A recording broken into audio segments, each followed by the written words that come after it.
Hello friends, welcome back to अनोखे किस्से rebound.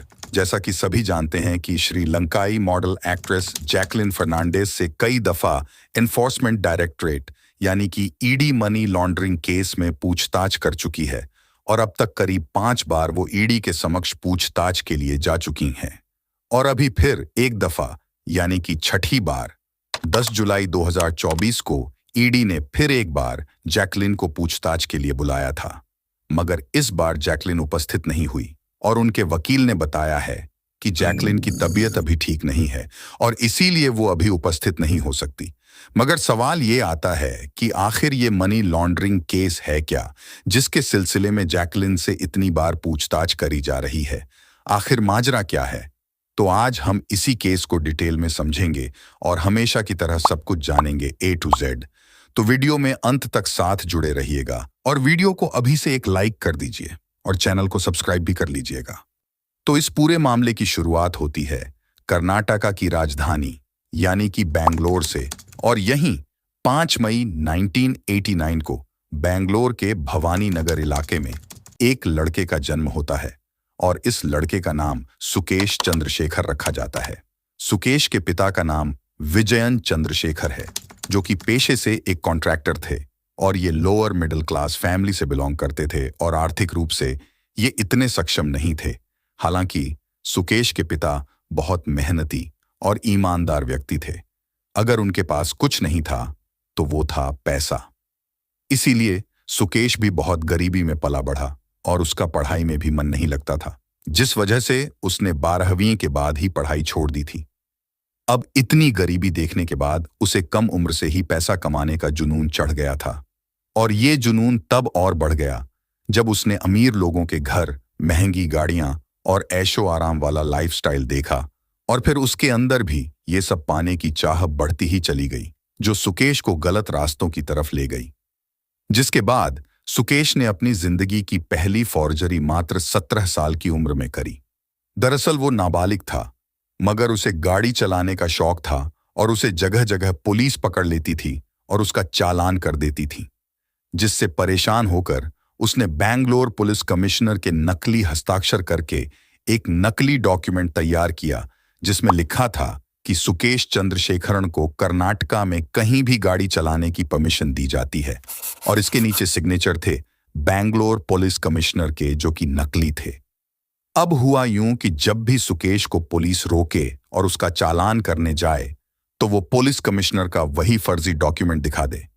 अब ये डॉक्यूमेंट देखकर किसकी मजाल है जो पुलिस कमिश्नर के निर्देशों की अवहेलना करे, तो पुलिस उसे छोड़ दिया करती थी।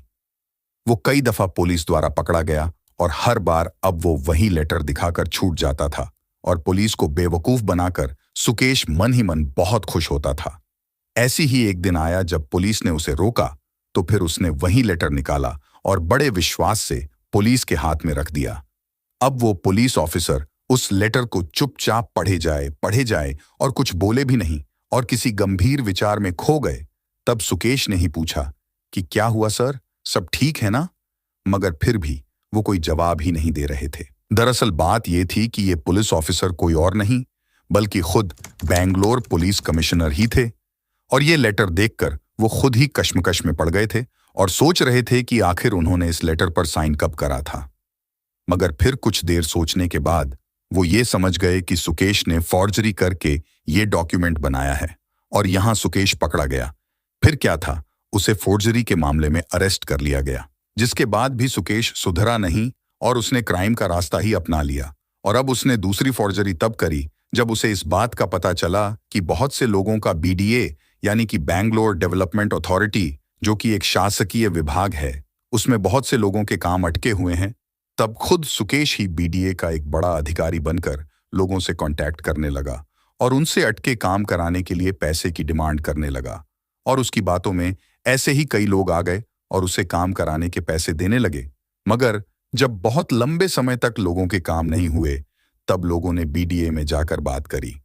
तब इस बात का खुलासा हुआ कि सुकेश ने सबके साथ ठगी करी है और फिर सुकेश के नाम की कंप्लेंट हुई। तो एक बार फिर पुलिस ने सुकेश को पकड़ लिया, लेकिन तब तक सुकेश BDA में फंसी हुई कई प्रॉपर्टीज को क्लियरेंस दिलाने के नाम पर करीब 100 से भी ज्यादा लोगों को टोपी पहना चुका था जिसमें उसने करोड़ों रुपए का घपला करा था। दरअसल सुकेश को शासकीय काम कैसे होते थे उसकी सारी जानकारी थी। साथ ही वो बड़े बड़े अफसरों की तरह बात करना भी जानता था। और इसके साथ ही सुकेश बातें बनाने में भी माहिर था। उसकी कॉन्वर्सेशन स्किल्स बहुत गजब की थी और वो लोगों से इस तरह से बात करता था कि लोग उसकी बातों में ना चाहते हुए भी आ ही जाते थे। सबसे बड़ी बात तो ये थी कि पकड़े जाने के बाद भी सुकेश बेल पर छूट जाता और बाहर आकर फिर वही गोरख धंधे और फौरजरी शुरू कर देता। ऐसे करते हुए उसने बहुत से लोगों को छूना लगाया और कई केसेस उसके नाम पर दर्ज हुए। सुकेश ने किंग इन्वेस्टमेंट नाम की एक कंपनी भी बनाई और उसमें लोगों से इन्वेस्टमेंट करने के नाम पर करोड़ों रुपए ऐंठे। वो खुद को मुख्यमंत्री का पोता बताता और लोगों को पैसा डबल करने का लालच देता। साथ ही महीने का 10 से 20% रिटर्न्स दिलाने का वादा करता और लोगों को छूना लगा देता। ऐसे करके उसने करीब 2000 करोड़ रुपए सिर्फ इस धोखाधड़ी से कमाए। उसके खिलाफ फ्रॉड की कई एफआईआर भी दर्ज होती। वो अरेस्ट भी होता और वो कई दफा जेल भी गया, लेकिन पैसे के बल पर जमानत लेकर जल्दी छूट भी जाता। सुकेश को फिल्मी जगत में भी काफी रुचि थी और इसीलिए वो कहीं से फिल्मी एक्ट्रेसेस की कॉन्टैक्ट डिटेल्स निकलवाता और फिर उन्हें कोई प्रोड्यूसर डायरेक्टर या कोई बड़ा सरकारी अधिकारी बन के बात करता और बड़े बड़े लुभावने ऑफर्स वो उन्हें देता जो कोई ठुकरा नहीं पाता था। ऐसे ही उसने कई साउथ की फिल्म एक्ट्रेसेस से पहचान बनाई। उन्हीं में से एक थी लीना मारिया पॉल, जो कि मलयालम और तमिल फिल्मों में काम करा करती थी। साथ ही लीना बॉलीवुड फिल्म मद्रास कैफे में भी नजर आई थी। लीना सुकेश से काफी प्रभावित हुई क्योंकि सुकेश बहुत महंगे महंगे गिफ्ट्स लीना को दिया करता था। बाद में लीना और सुकेश ने एक दूसरे से शादी भी कर ली और फिर लीना भी सुकेश के गलत कामों में उसका साथ देने लगी थी। जिसके बाद एक बहुत बड़ा विवाद सामने आया जब सुकेश ने AIADMK, जो कि तमिलनाडु की सक्रिय राजनीतिक पार्टी है, और जयललिता जी भी इसी पार्टी से ही नेतृत्व करती थीं, जो कि AIADMK से कई दफा तमिलनाडु की मुख्यमंत्री भी रह चुकी थीं। मगर जयललिता जी के गुजर जाने के बाद इस पार्टी में विवाद होने शुरू हो गए और फिर ये विवाद इतने बढ़ गए कि ये पार्टी 2 गुटों में बंट गई, एक शशिकला गुट तो दूसरा पन्नीर सेल्वम गुट। और अब इन दोनों गुटों में चुनाव चिन्ह को लेकर विवाद होना शुरू हो गए। दोनों गुट अब पार्टी के चुनाव चिन्ह पर अपनी अपनी दावेदारी साबित करने में जुट गए। चुनाव चिन्ह जो कि 2 पत्ती था।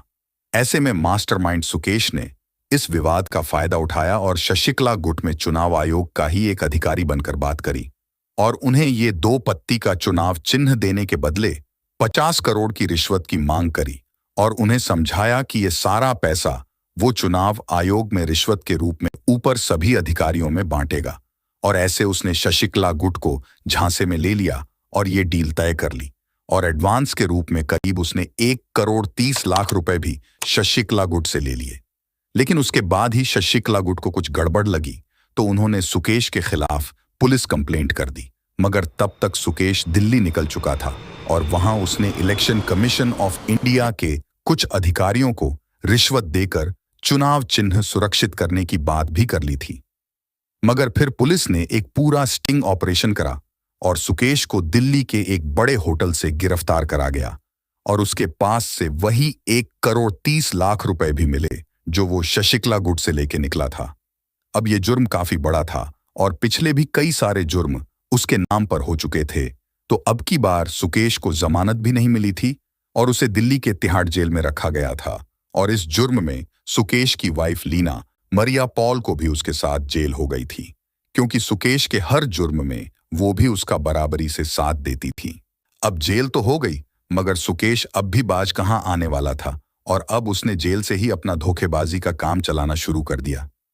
सुकेश ने पैसों के दम पर जेल अधिकारियों को भारी रिश्वत दी और खुद के लिए तमाम सुविधाएं मुहैया करवा ली, जैसे मोबाइल, इंटरनेट, टीवी, बेड, पर्दे और एक पूरी सेल ही उसने अपने लिए ले ली थी जहां बैठकर वो अकेले ही अपने गोरख धंधे चलाता था।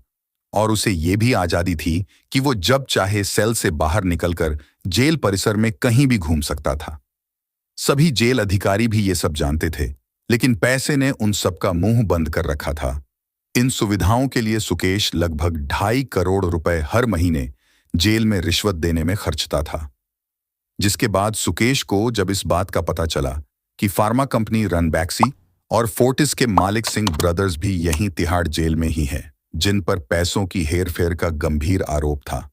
फिर क्या था, सुकेश के मन में एक आइडिया आया और उसने रनबैक्सी के मालिक शिवेंद्र सिंह की वाइफ अदिति सिंह को जेल से ही फोन करा और खुद को प्राइम मिनिस्टर ऑफिस के एक बड़े अधिकारी के रूप में प्रस्तुत करा।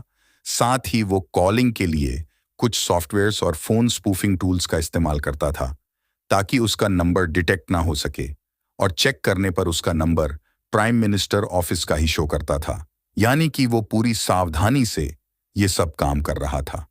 जिसके बाद उसने बात करके हमेशा की तरह ही अपनी कम्युनिकेशन स्किल्स की बदौलत अदिति सिंह का भरोसा जीत लिया और उन्हें कहा कि वो उनके हस्बैंड शिवेंद्र सिंह और उनके भाई मलविंदर सिंह दोनों को जेल से बाहर निकलवा देंगे और साथ ही आपकी बंद पड़ी कंपनी भी फिर शुरू करवा देंगे, मगर उसके लिए आपको 200 करोड़ रुपए देने होंगे।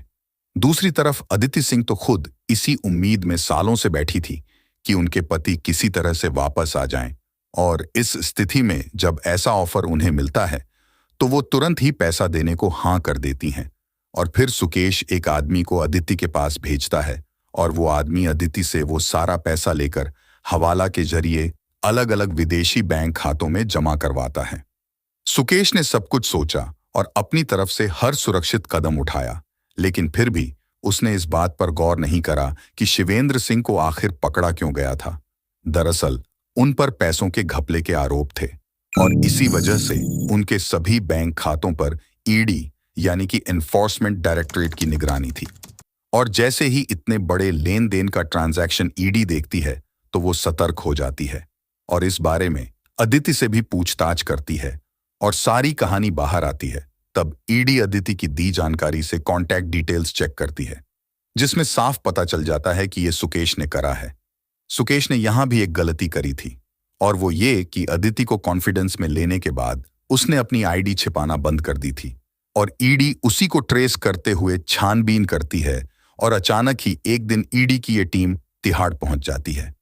वहां पहुंचकर सारा नजारा देखकर ईडी के भी होश उड़ जाते हैं जब वो सुकेश के सेल को देखती है, क्योंकि सुकेश इतनी सुविधाओं में रह रहा था और उसके पास से आईफोन, सॉफ्टवेयर्स, स्पूफिंग टूल्स और भी बहुत कुछ मिलता है, जिससे ये साबित हो जाता है कि सुकेश ने ही ये सारा फ्रॉड करा है। और फिर ईडी की पूछताछ में वो सब कुछ कबूल भी करता है।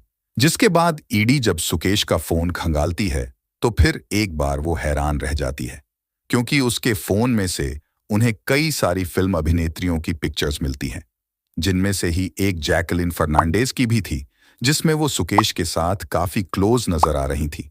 और इस बारे में सुकेश से पूछने पर वो ईडी को बताता है कि जैकलाइन उसकी गर्लफ्रेंड है। वो बताता है कि वो अक्सर उससे मिलने मुंबई से चेन्नई भी आया करती थी, जहां वो एक 5 स्टार होटल में साथ रुकते थे। जिसके तुरंत बाद ही ईडी जैकलिन को भी पूछताछ के लिए बुलवाती है। अब यहाँ कई सारे खुलासे होते हैं। दरअसल सुकेश ने पिंकी ईरानी नामक एक इवेंट मैनेजर को 2 करोड़ रुपए दिए थे, सिर्फ इसीलिए कि वो उसकी जैकलिन से मुलाकात करवा दे, क्योंकि उसे जैकलिन बहुत पसंद थी। तब पिंकी जैकलिन के मेकअप आर्टिस्ट से संपर्क करती है और उससे सुकेश की सिफारिश करवाती है और फिर जैकलिन मान जाती है। जिसके बाद जैकलिन और सुकेश की फोन पर भी बातें होने लगती हैं और वो कई दफा एक दूसरे से मिलते भी हैं। और जब कभी भी सुकेश और जैकलिन का मिलने का प्लान बनता तो सुकेश बकायदा जैकलिन के लिए मुंबई एक प्राइवेट जेट भेजता था, जो जैकलिन को चेन्नई लेके आता और फिर वही जेट उसे वापस मुंबई भी छोड़ता था। जिसके बाद जैकलिन ने पूछताछ में ये भी बताया कि उसे नहीं पता था कि सुकेश एक क्रिमिनल है, नहीं तो वो उससे कभी नहीं मिलती। दरअसल सुकेश ने जैकलिन से भी झूठ कहा था कि वो होम मिनिस्टर अमित शाह का प्रमुख एडवाइजर है और साथ ही एक बड़ा बिजनेसमैन भी है। जिसके बाद इस बात का भी खुलासा होता है कि सुकेश ने जैकलिन को कई बेहद महंगे और कीमती तोहफे दिए थे, जिसमें 10 लाख की ईरानी बिल्ली, 52 लाख का अरबी घोड़ा, गूची, चैनल और लुई विटॉन जैसे बड़े बड़े ब्रांड्स के कपड़े, फुटवेयर्स, बैग्स, डायमंड नेकलेस और ब्रेसलेट, BMW और मिनी कूपर कार और करीब 1 करोड़ कैश और भी बहुत कुछ दिया था। और इन गिफ्ट्स की लिस्ट बहुत लंबी है। और इसी मामलों में ईडी आज भी जैकलिन से पूछताछ कर रही है क्योंकि उन्हें लगता है कि कहीं जैकलीन भी कहीं सुकेश के साथ मनी लॉन्ड्रिंग के मामलों में शामिल तो नहीं। और हो सकता है कि वो सुकेश के बारे में पहले से भी सब जानती हो, मगर फिर भी उसने इस सब में उसका साथ दिया। जबकि सुकेश का कहना है कि जैकलीन उसके बारे में सब कुछ जानती थी और उसने कभी भी उससे कुछ छिपाया नहीं था। अब कौन सच कह रहा है और कौन झूठ, वो तो ऊपर वाला ही जाने। मगर इन्हीं सब विवादों की वजह से बार बार ईडी आज भी जैकलीन को नोटिस भेजती है और पूछताछ को बुलाती है। सुकेश ने कई बॉलीवुड अभिनेत्रियों को वैसे महंगे गिफ्ट्स भेजकर कांटेक्ट करने की कोशिश करी है, जिसमें से नोरा फतेही, चाहत खन्ना, सोफिया सिंह, अरुषा पाटिल भी शामिल हैं, जिन्हें सुकेश ने ये एक्सपेंसिव गिफ्ट्स भेजे। हालांकि नोरा ने बाद में इस बारे में खुलकर ये कहा था कि उसने कोई गिफ्ट नहीं लिया है और ना ही उसने सुकेश से कभी कोई संपर्क किया। हालांकि जैकलिन जरूर सुकेश के इस जाल में फंस गईं और फंसती ही चली गईं, और वो कब इस केस से पूरी तरह से बरी होंगी वो तो वक्त ही बताएगा। बाकी आप बताओ कमेंट्स में कि आज का ये वीडियो कैसा लगा, और कुछ नई जानकारी मिली हो तो चैनल सब्सक्राइब करके ही जाना, नहीं तो दोबारा आपसे मुलाकात कैसे होगी भला। तो वीडियो को लाइक करें, सब्सक्राइब करें और दूसरों को भी शेयर करें ताकि सभी को इस केस पर पूरी जानकारी मिल सके। तो फिर जल्द मिलेंगे एक और नई स्टोरी के साथ। तब तक के लिए आपसे अलविदा लेते हैं। So goodbye and take care.